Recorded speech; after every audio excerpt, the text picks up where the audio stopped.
Hey, everybody, and thank you for joining me for another episode of Safe Nation. I am here today to talk about a topic that I hate to even discuss, but I feel like it's important that we talk about it. I know everyone's been giving their own opinions on this, and I'm referring to the tragic death of Tyree Nichols in Memphis, Tennessee. Tyree was a 29-year-old Black male who was stopped by the Memphis Police Department on January 7th, 2023. He was stopped by members of a unit that they refer to as the Scorpion Unit. Now, this is a specialized unit put together by Police Chief C.J. Davis. And this unit was put together like so many others are around the nation. It was put together to curb crime and to do something about these spikes in crime in certain areas throughout the city. And while they had great success when they were implemented in 2021, something has gone tragically wrong, apparently. But Tyree was stopped on the night of January 7th. Police approached his door. They ended up pulling him out of the vehicle, putting him on the ground. There was a bit of a struggle that ensued. Tyree jumped up. He was able to begin running away. When they caught up with him is when it really got bad. They beat him like I've never seen anyone beaten before. The beating that he took, no one would deserve that beating. It ended up being about 5 police officers who were either, if they weren't hitting him at the time, they were holding him so that he could be brutally beaten, to the point where you could see officers holding Tyree down on the ground and repositioning themselves so that another officer could kick him in his face. The kickings took place time and time again, and then out comes the baton.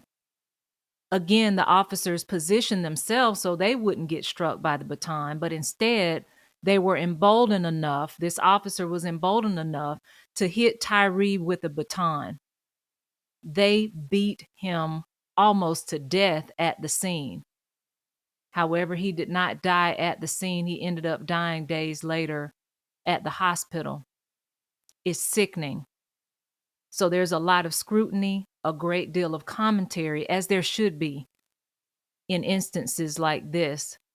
The part that I want to discuss and dive into is going to be based on my experience and from what I've seen. And I want to talk about when we have these specialized units, what happens a lot of times. I don't blame Chief Davis at all for putting together a unit. In fact, I would have done the same exact thing because something has to be done about the spike in crime in those most crime-ridden areas of these cities. So I don't blame her not one bit. One thing I will say, and this is, I know it sounds like I'm going to be painting with a broad brush here, but I'm making a generalized statement. And so for the law enforcement leaders who are listening, I'm hoping that this will compel you to take a look, do an evaluation if you have these units. If you have these units stood up in your departments, this is the time now when your name is not at the headlines of such a tragic incident to take a look at it. This is the time to do it now. On these units, what happens a lot of times is they're pulled together. It's explained to them what the problems are. Everybody knows where the problem areas are in a particular city. And they'll pull together the most aggressive officers they can find. Now, don't be afraid about this word aggressive that I just used. What I'm talking about when I say aggressive, I mean some of the most active officers, some of the officers who will be proactive. You don't have to give them that extra nudge for them to actually go out and do their jobs. Most of the time, they're out there doing it. But a lot of times, these are the officers who walk that very thin line between what is within policy and what's not within policy. Sometimes we can look at a highly active officer, the one who's making the most arrests, the one who's maybe even got Officer of the Year the previous couple of years. Sometimes they're still not always the ones you want on this team, or at least not necessarily. What I'm saying is you're going to have the right supervisor, and that person needs to be handpicked. That needs to be a person with a whole lot of character. They need to have enough of a following and enough respect to where they're going to be able to manage that team without resistance from the team. You've got to handpick these supervisors. They need to tell you the truth. They need to share with you what they need in terms of resources, in terms of additional manpower, additional training. If they have any problem officers that they've identified, they cannot sweep things under the rug. They have to be someone that you trust wholeheartedly, and they have to be a person of integrity to the point where they're following policy and they're following law. That's your supervisor for those specialized units. They cannot allow members of the unit to just run rogue and do whatever unsupervised. These guys can get out of hand, and what happens is they end up getting tunnel vision. And when they get tunnel vision, they'll do exactly what these Memphis police officers did to Tyree. They get caught up in a situation, they get tunnel vision, they start swinging their fists, swinging batons, and kicking. And there's not one person that can at least step back for a second and say, wait a minute, he's had enough. This is too much, and begin pulling people off. That's what should have happened. But none of that took place. They all jumped in on it, and they all had something to do with it. I am sick about it. I am sick to my stomach about it. It's an embarrassment to law enforcement. It's a major setback to the strides that have been made by the good officers who are out here every single day trying to do the right thing, bridging this gap between the community, as we continue to say. There's a lot of work that's been put into this. We absolutely don't need officers to use this same method and this same example. But it's happening out here, guys. I'm asking the law enforcement leadership to send an extremely clear message to members of these specialized units. Be very clear about what the mission is. Be very clear about what the agency's policy is. Make doggone sure they know what constitutional rights mean and what it looks like when you, as an officer of the law, as you violate people's rights. They need to understand what the consequences are. When mixed messages are sent, one night they'll get a pat on the back for making the most arrests. And you, as the law enforcement leader, it doesn't matter to you how they got it done. You just want to turn a blind eye. All you want to know is, hey, I need those stats by first thing in the morning. I need to get those stats up and get them so I can compile them so we can send them to the news media. How many felony arrests did we make? How many cars did we stop? What's more important? How they got it done? That needs to matter as well. We don't need these officers running rogue out here, y'all. We cannot do it. What can we do about it? Random review. I say it all the time. Random review of video, all available video for these guys. Begin to watch how they do business on a day-to-day. They don't need to know that you're looking. It doesn't matter, because if you're doing the right thing, it's not going to matter. And if you see something, you have to address it right then. Do not wait. Don't wait for a complaint to come in. It may be too late by then. We don't need anybody to tell us when somebody's doing the wrong thing. If they do, that's great. But what I'm saying is, if we see it first, we need to handle our business and get it taken care of. Followed up by delving out appropriate discipline. Some of these guys have been put on these units too soon. Do not give me a guy that's been out of the academy for 3 years, for 3 months or 6 months. Don't give me that guy to put on this team. That's not who I want to deal with. Give me someone who has established themselves within the area that they've been assigned to work. Give me someone who understands what the policies are. Give me someone who understands the agency, okay? Give me someone who respects the community and has had an opportunity to show me that. That's who I want on these teams.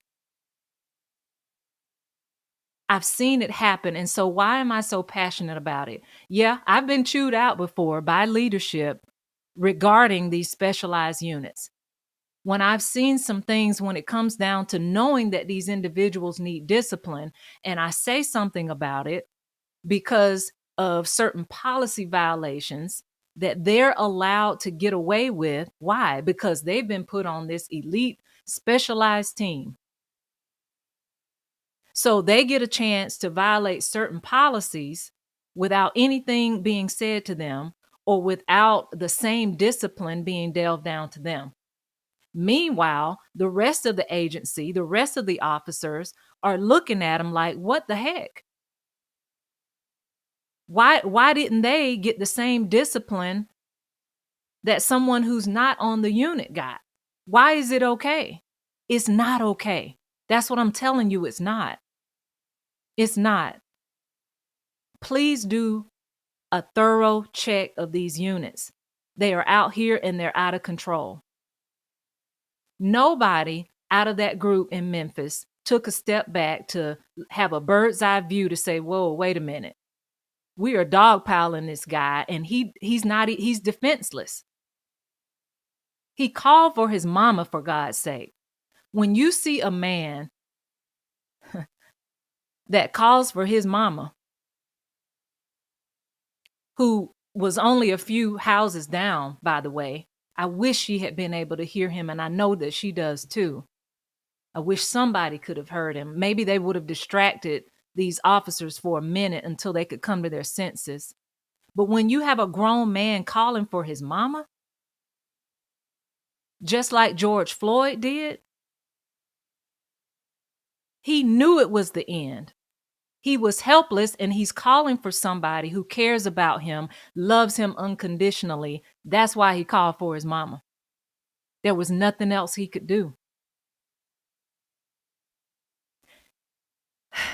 What's worse, when it's over with, this little conversation that took place, first of all, let me just say that was a bad acting job on behalf of those officers that felt like we were so stupid and ignorant enough that we didn't know he was acting for the camera. Once he realized what he had done, he's trying to cover up all of the missteps that took place by giving us this commentary about this whole reckless driving situation that he says that Tyree did. He's trying to give this really fast account of what took place.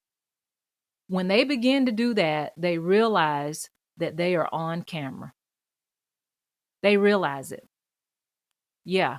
And they're trying to cover their tracks. They're trying to get it documented. So see, I told y'all what happened. I got it right there. It's on video. So now he's starting to build his case. Man, give me a break. It's just an insult. I'm disgusted by it. I feel like you have set back all of the hard work that's been done. I don't know. I just don't know, guys. I'm disgusted. I really am. And so for these teams, law enforcement leadership, please send a crystal clear message. A crystal clear message. Because guess what? All of this crime fighting can be done within the confines of policy. It can still be done.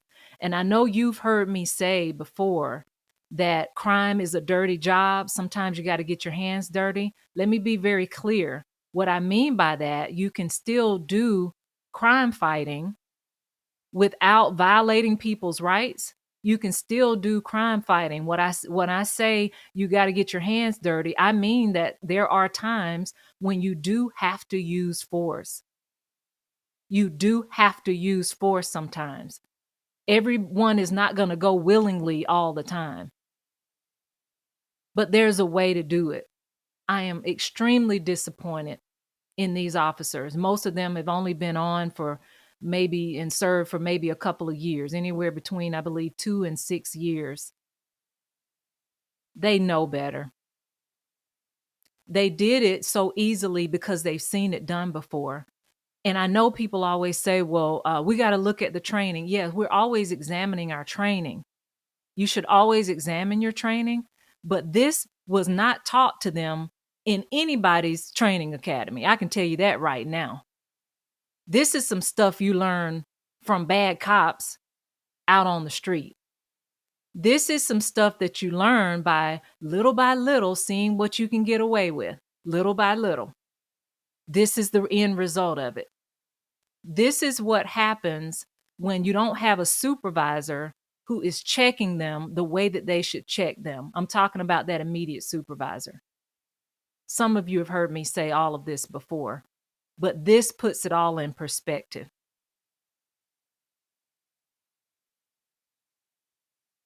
Much respect to the men and women of the Memphis Police Department, the ones who are out here getting it right. This has given a unfortunate but necessary attention to this particular incident that's taken place. I'm not going to get on here and I'm not going to speak to every single incident every time, because guess what? Unfortunately, there are far too many of them. It happens far too often.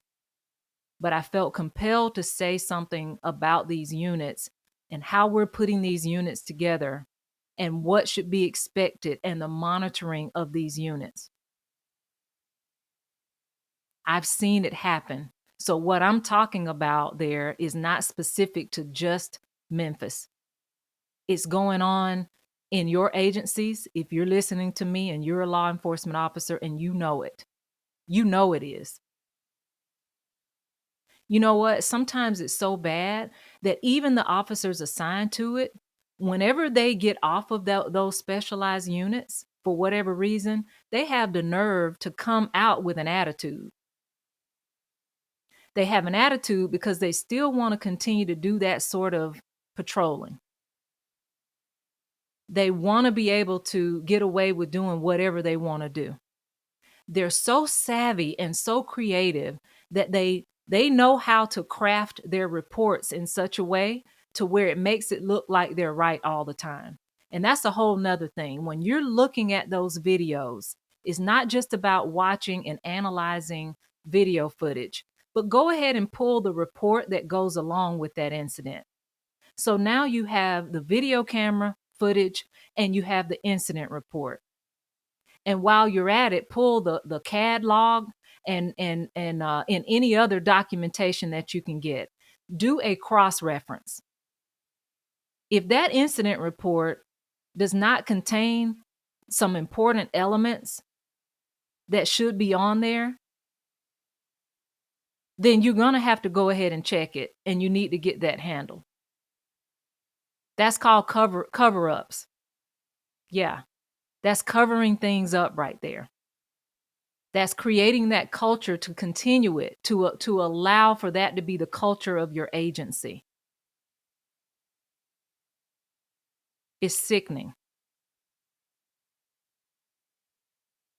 I don't know what the families of these officers are thinking right now. They have to be embarrassed. If they've got kids, they have to be embarrassed. This was not honorable. It was not the right thing to do. It's absolutely appalling. It's unacceptable. I applaud Chief Davis for carrying out the due process for the officers and also moving swiftly to her and her team. I applaud that in her as a police chief. No chief wants this to be their agency. No one does. But when it's found, when it's discovered, they're going to do the hard things. They're going to do those hard jobs. That was a hard job to let those 5 go. It was hard because it was her agency with her oversight. On the other hand, it was not hard because guess what? She was just able to weed out some of the bad ones.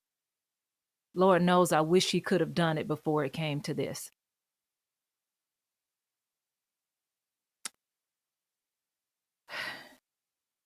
We've talked about the team members, what that needs to look like.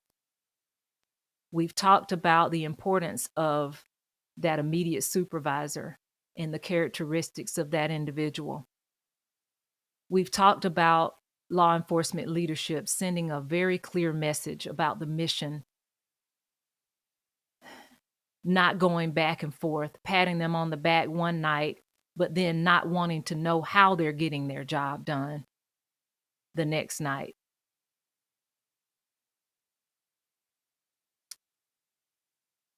We've talked about doing cross-referencing, checking body cam footage, reading incident reports, taking a look at all other documentation that you can get your hands on.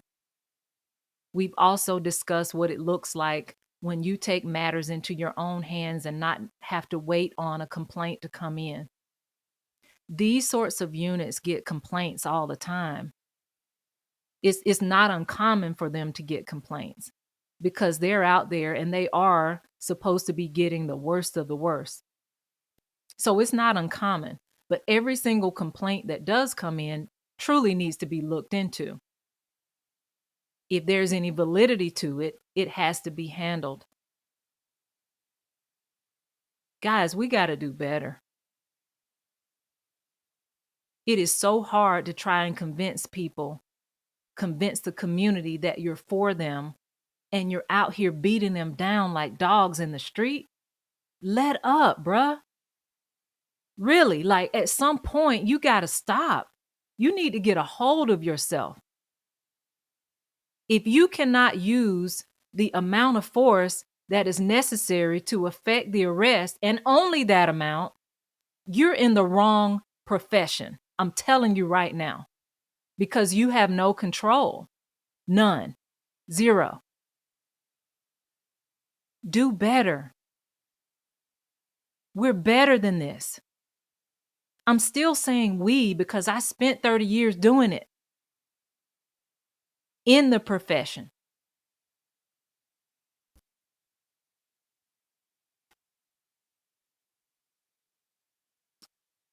Let's do better, guys. Now we're looking at 5 Memphis officers charged with murder. I don't know how it's going to play out. The whole world is watching it now to see how it's going to play out.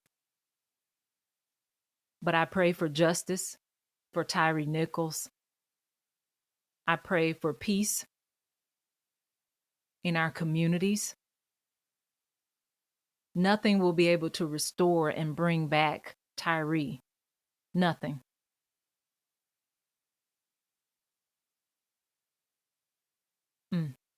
I pray for peace for the family and comfort for the family. That's all I got, guys. Thanks for listening.